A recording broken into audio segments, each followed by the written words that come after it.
조갑제 TV 시청자 여러분 안녕하십니까? 2025년 10월 25일 오후 5시 19분입니다. 이재명 대통령이 한동훈 전 법무장관 그리고 국민의힘 전 대표에게 발목이 잡힌 것으로 보입니다. 이 법리 대결에서는 한동훈 전 대표를 당할 수가 없죠. 한동훈 전 대표가 연일 페이스북을 통해서 그리고 언론 인터뷰를 통해서 이재명 대통령을 직격하고 있는데 이재명 대통령이나 대통령실이나 아니면은 법무부나 입 닫고 가만히 있습니다. 얻어맞기만 하고 있습니다. 그런데 얻어맞는다고 이게 입을 닫는다고 이게 묻힐 수가 없는 거대한 어떤 폭발력을 가지고 있는 사건인데 이게 점점 커지고 있는 것 같습니다. 방금 한동훈 전 대표가 올린 페이스북 글부터 소개를 해드리겠습니다. 이거야말로 상설특검에 딱 맞는 사건이란 제목입니다. 백혜룡 망상의 출발점인 외국인 마약 사범들이 말을 바꾸고 환청이 들린다고 합니다. 그런데 백혜룡 씨는 경정입니다. 2년 전 이미 저 외국인 마약 사범에게 환청이 들린다는 것을 알고 있었습니다.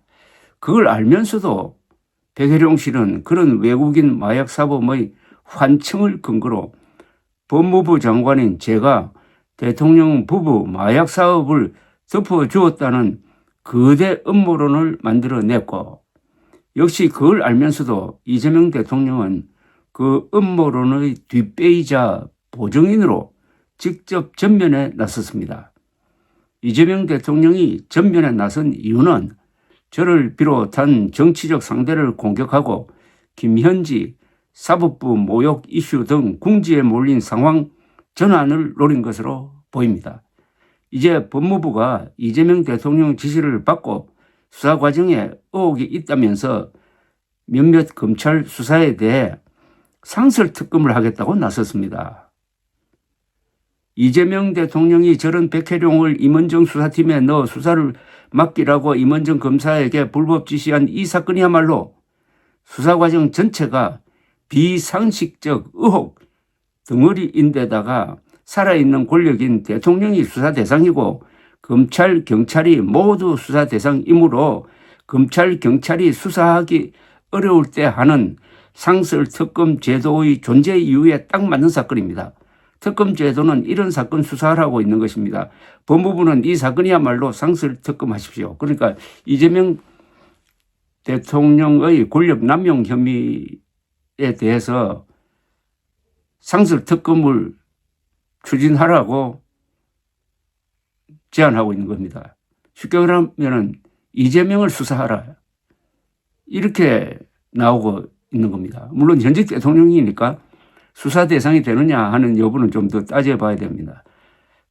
소추는 못합니다.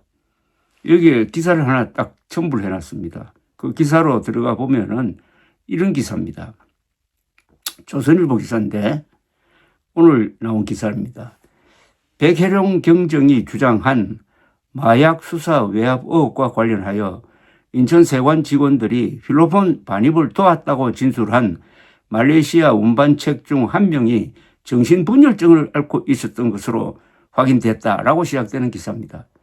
이 운반책은 백경정이 주도한 인천공항 현장 검증 도중에도 정신분열 증세를 호소한 것으로 나타났다는 겁니다.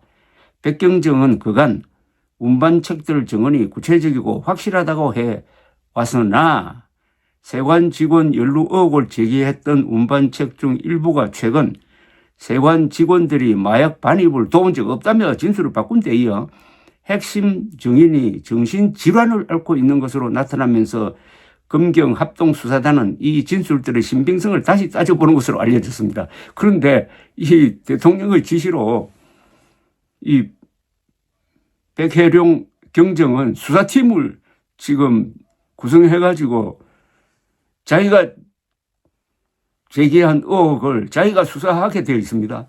그렇게 하도록 대통령이 특명을 내렸습니다. 물론 이 특명은 불법입니다. 대통령은 그런 구체적 사건에 대해서 명령할 수가 없습니다. 법무부 장관이 검찰총장을 통해서만 할 수 있는 것입니다.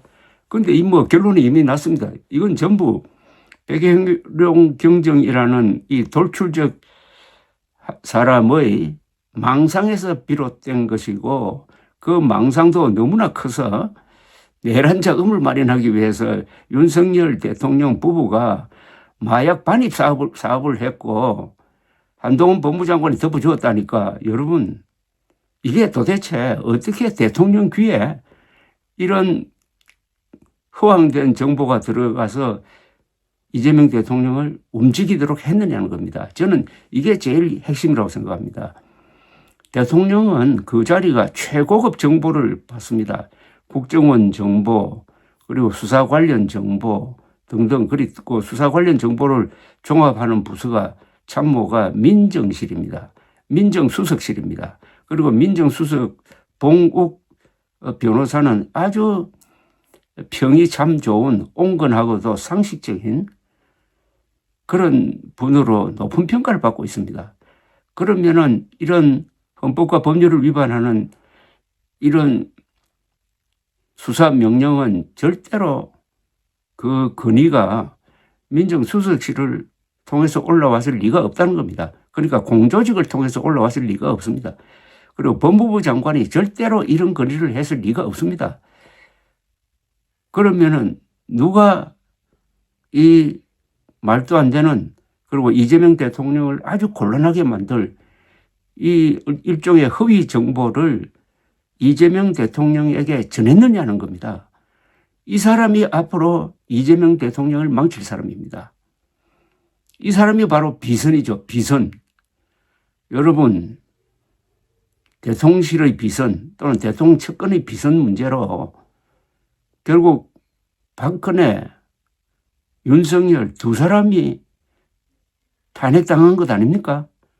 최순실, 어떻게 보면 김건희 씨도 일종의 비선이에요. 공적 라인이 아닙니다. 그런데 이재명 대통령 주변에서도 지금 비슷한 일이 일어나고 있다는 증거가 나타난 것 아닐까요?